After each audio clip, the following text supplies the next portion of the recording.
He said it was just a business trip. 1 month, that's all. He packed 2 suitcases like he was going for a vacation, not a work assignment, kissed our toddler on the forehead like it didn't break his heart to leave, but I felt something was off. He didn't look me in the eyes. His mother stood at the door grinning, her usual smug look that always made me uncomfortable. "Take care of the house," she said, as if it wasn't mine too. Once he was gone, everything shifted. Mill moved in, just to help, but quickly started acting like the queen of the house. She criticized how I raised my child, how I cooked, how I folded laundry.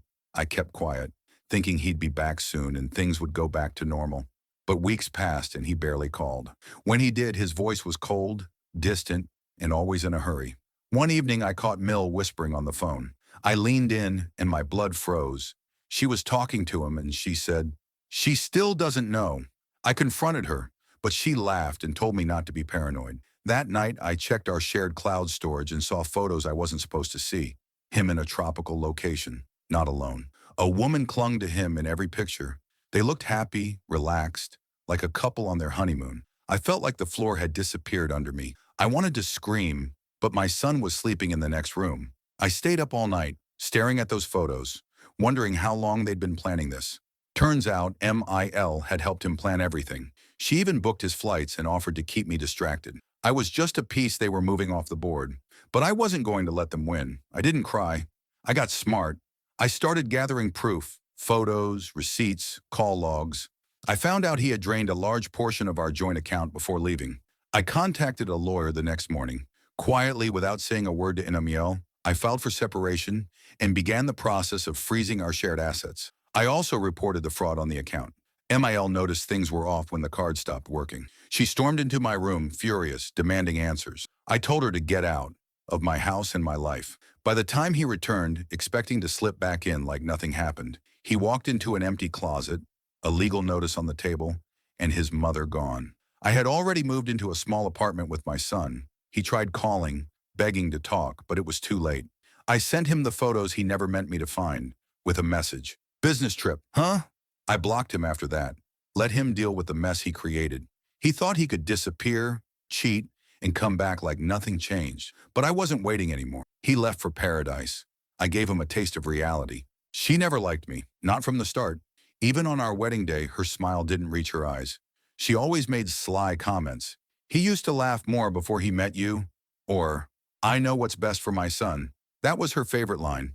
Every time we disagreed on something, she'd whisper it like some kind of weapon. I ignored it for years, thinking she'd soften. But she didn't.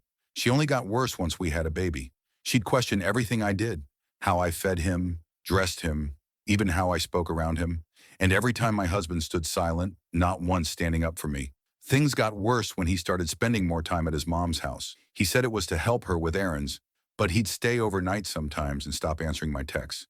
I tried to be patient, thinking maybe he was just overwhelmed. But then one night he came home and said, "Maybe you should stay with your parents for a while. My mom thinks it might help us figure things out." I stared at him, shocked. Figure what out?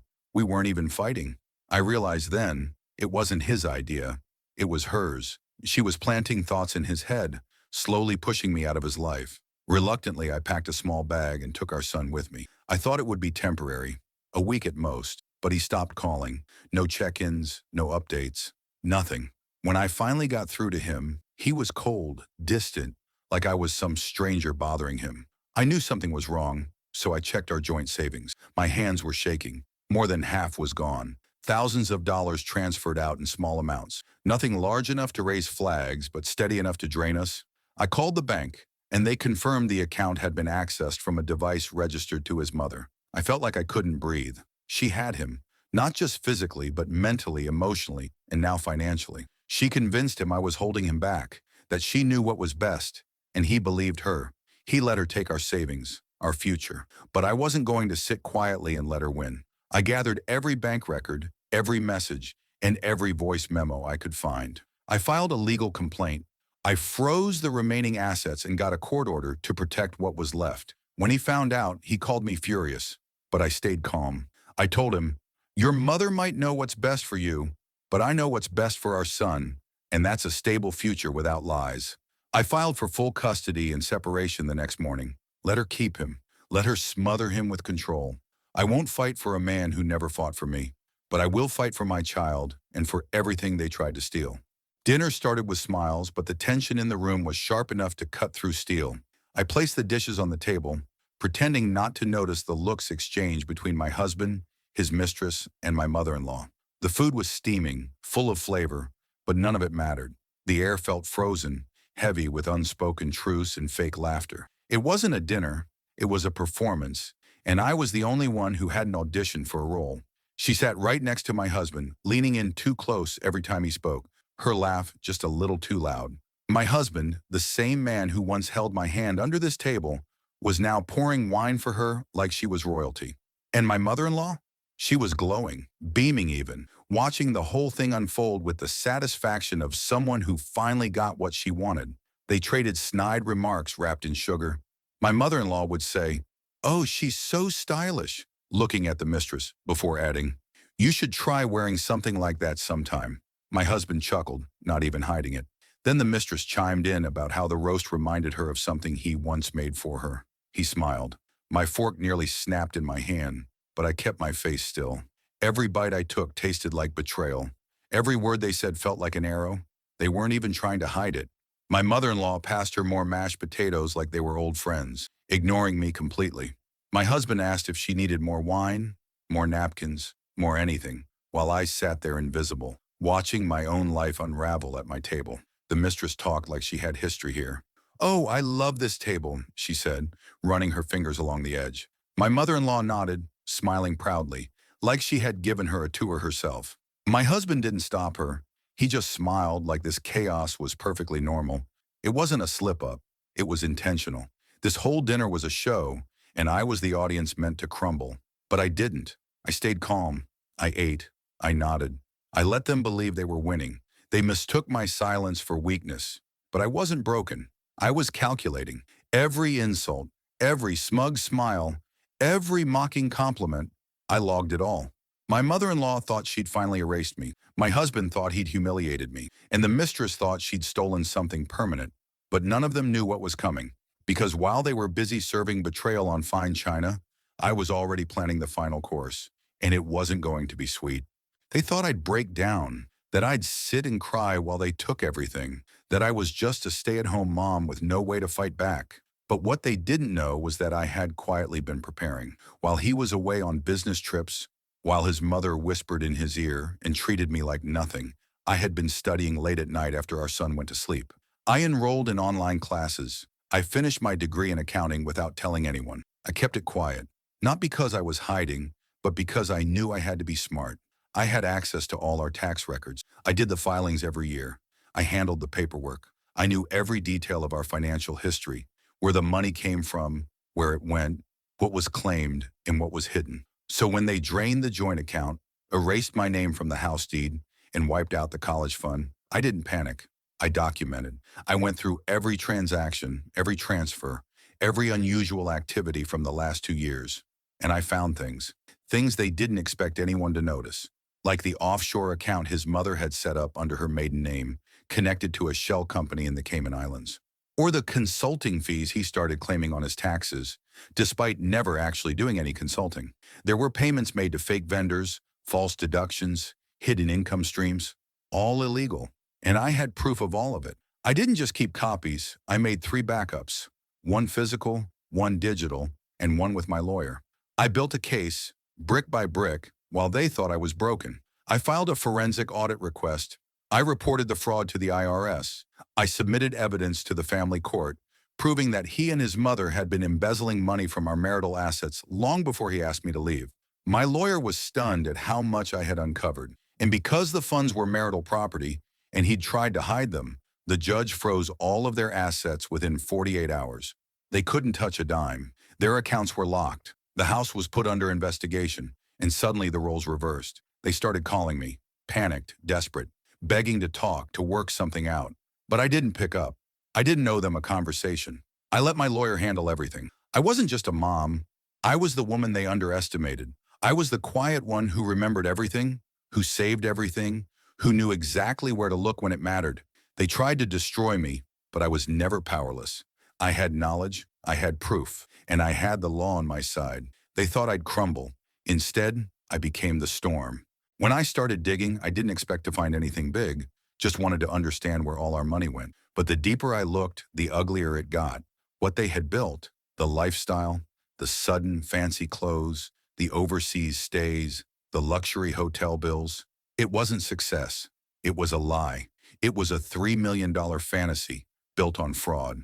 I found a paper trail that led me straight to two offshore accounts in the Cayman Islands and Luxembourg. Both were registered under fake company names, but the account activity matched my husband's travel dates. Money was being funneled out of our accounts into those ones slowly over the last 18 months. Thousands here, tens of thousands there, all under fake vendor names. He even listed one as Children's Education Trust to make it look innocent on the tax reports. There were shady contracts too. Agreements signed with non-existent consultants, deals that had no paper backing, just transfers and vague email chains. I looked into them one by one. None of them were real. He created shell companies, paid them with our money, then moved that cash into private accounts. The signatures on some contracts were forged. His mother had even signed as a notary on documents that were completely illegal. Then came the taxes. Oh, the taxes. He hadn't filed properly in over 3 years. I checked every return. Income was underreported. Deductions were exaggerated. Expenses were made up. He claimed the work trips that never happened, business costs for things like watches and spa retreats. He listed his mother as a full-time caregiver on payroll and claimed that as a write-off. Every single return was fraudulent, and I had all the receipts. I printed and scanned every file, every contract, every suspicious transaction. I backed up emails. I even had security footage from our home office of him signing off on transfers. I brought it all to a forensic accountant, one I hired quietly with the little money I had left. Her jaw dropped when she saw the extent of the fraud. We turned everything over to the authorities, the IRS, the State Fraud Unit, financial crimes investigators. Within days, there were inquiries, then subpoenas. They weren't just dealing with a bitter ex-wife. They were now facing federal charges. What hurt most wasn't the money. It was knowing they smiled in my face, told me everything was fine, while stealing from me and our son. They thought I'd never notice, that I was too naive or too busy raising a child to understand numbers and forms. But I saw it all. I understood it all. And now the mask was off. Their world, the one built on lies, was crashing down. The cars, the trips, the accounts, the image, it was all going to be stripped away. Because they didn't just steal money, they committed crimes. And I had every last receipt to prove it. I didn't yell. I didn't beg. I didn't even tell them I knew everything. Instead, I walked straight into my lawyer's office with a folder thick with proof, bank statements, emails, offshore transactions, tax fraud, fake contracts, everything. We went over every piece. My lawyer looked at me like I had just handed him a golden ticket. And that's when we filed what he called a legal grenade. First, we demanded a forensic audit, not just of our joint finances, but of every account in his name and his mother's. That included the offshore accounts, the fake consulting businesses, and even the shell corporations. The judge approved it in less than 48 hours. Next, we filed for emergency custody of our son. I proved he had abandoned us, left for Europe without even arranging proper contact or support. The court sided with me almost immediately, full custody pending the outcome. Then came the financial injunction. We froze everything, every account with his name on it, every asset under their control, and even their travel funds. The money they had smugly stolen, untouchable. They couldn't even pay their hotel bill without calling someone for help. That luxurious European life they ran off to enjoy, it came to a sudden, screeching halt. I didn't call. I didn't message. I let the paperwork speak. They were served in Monaco right at the hotel lobby. Imagine their faces when the same bellhop that brought them champagne came back with court papers instead. Everything was moving fast. Interpol flagged the accounts. Local authorities got involved. They weren't just dealing with me anymore. They were dealing with international fraud, and the penalties were brutal. Their phones lit up.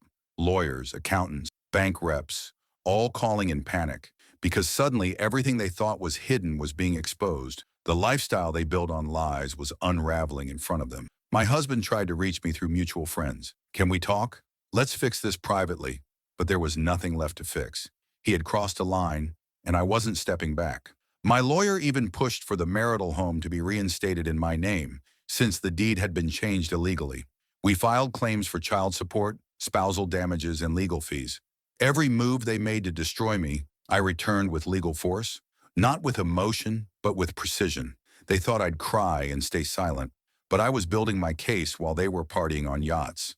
And now, every lie, every stolen dollar, every fake signature, they were all out in the open. Their freedom, their image, their illusion, it was all collapsing. I filed that legal grenade, and the explosion was heard across continents. Because I didn't just want justice. I wanted them to feel what it's like when everything you built on betrayal turns to dust. And that's exactly what happened. It started with a single text from an unknown number. "Can we talk?" I didn't reply. Then came the calls. Dozens of them. My husband's voice cracked on the voicemail, sounding nothing like the arrogant man who left us. "Please, just pick up. Everything's gone wrong." I didn't need to answer to know what was happening. The legal grenade I'd launched had hit them hard. Their lavish villa in Monaco, frozen by court order.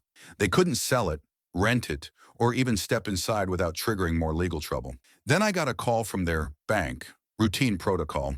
They were informing me of the hold placed on the joint business accounts. Their credit cards? All declined. I imagined the scene. My mother-in-law dressed to the nines at some boutique, holding out her platinum card, only to hear, "Transaction failed." For the first time, her smug little smirk probably cracked. She wasn't used to being told no. My husband finally called me directly. I answered this time. He sounded like he'd been crying for hours. "Please," he whispered, "we didn't think you'd go this far." I almost laughed. He didn't think I'd stand up for myself after he stole our son's college fund, after he tried to erase me like I was nothing. I let him talk. He begged. He blamed his mother. He said he was confused and pressured. But I wasn't here for excuses. I was here for consequences. The silence on the other end said it all when I mentioned the tax fraud, the offshore accounts, and the court orders. For once, his mother didn't jump in to speak over me. She was completely silent. The woman who always knew what's best for him had nothing to say now that they were backed into a corner. They weren't untouchable anymore. They weren't powerful. They were broke, exposed, and desperate. I reminded him that our son asked why Daddy disappeared. I told him about the tears, the confusion, the bedtime stories left unanswered. And then I told him something else, something that shut him up completely. I said, "This isn't revenge. This is justice. For every lie, for every dollar, for every night I cried while you lived like royalty." He didn't speak after that. The call ended. I knew then that the power had shifted. They thought I was weak, that I'd crumble and beg. Instead, they were the ones on their knees, dialing international numbers from hotel lobbies, trying to make sense of a world that no longer played by their rules. My silence wasn't weakness, it was strategy. And when I finally spoke, every word hit harder than anything they'd imagined. They took everything from me thinking I'd disappear, but now they had nothing, and I had the one thing they could never steal: control. The tension in the room was unbearable, but I could feel the weight of it shifting in my favor with every second that passed. I had made my point. I had done what I came to do, and now it was time for me to leave. I stood up slowly, letting the silence wrap around me like a cloak. All eyes were on me. My husband, his face still frozen in shock, barely seemed to register that I was leaving. The mistress was still sitting there, wide-eyed and frozen, trying to process everything that had just happened. My mother-in-law looked like she was about to burst from the anger and frustration building inside her, but none of it mattered to me anymore. With one last glance around the table, I straightened my shoulders and walked toward the door, my footsteps echoing in the silence. I could feel their eyes on my back, the weight of their disbelief and confusion, but I didn't care. I had finally taken control of my life, and nothing they said or did could take that away from me. As I reached the door, I felt the keys to my new apartment in my hand. It was a simple gesture, but it was everything. The keys represented my freedom, my new beginning. I had worked hard to get here. I had planned this moment for weeks, and now I was walking away from the life I once knew, leaving behind all the betrayal, the lies, and the heartbreak. I didn't need a dramatic exit or a confrontation. I didn't need to say anything more. The message was clear. I was done. I had nothing left to prove. I had taken back control of my life, and I was walking away with my head high. No regrets, no second guessing. The sound of the door clicking shut behind me felt like the final chapter of a book being closed. As I stepped out into the cool evening air, I breathed in deeply, feeling lighter than I had in years. I wasn't running away. I wasn't hiding. I was moving on, taking the first step toward a better, freer life. I could already picture what was ahead. No more pretending, no more holding back, just me in my new apartment, starting over. I had reclaimed my dignity, my power, and my future. And as I walked away, I knew that they were still sitting there, stunned, grappling with the fallout from their own actions. But I didn't care. The world was wide open, and for the first time in a long time, I felt like I could breathe again. I had done what I needed to do, and now I was free. No more waiting around for things to change. I was making the change. I was in control. And with every step, I was leaving the old me behind, walking toward a future I could finally call my own. If you enjoyed the revenge story, like, share, comment, and subscribe to World Revenge Stories, where every tale is a new saga of revenge.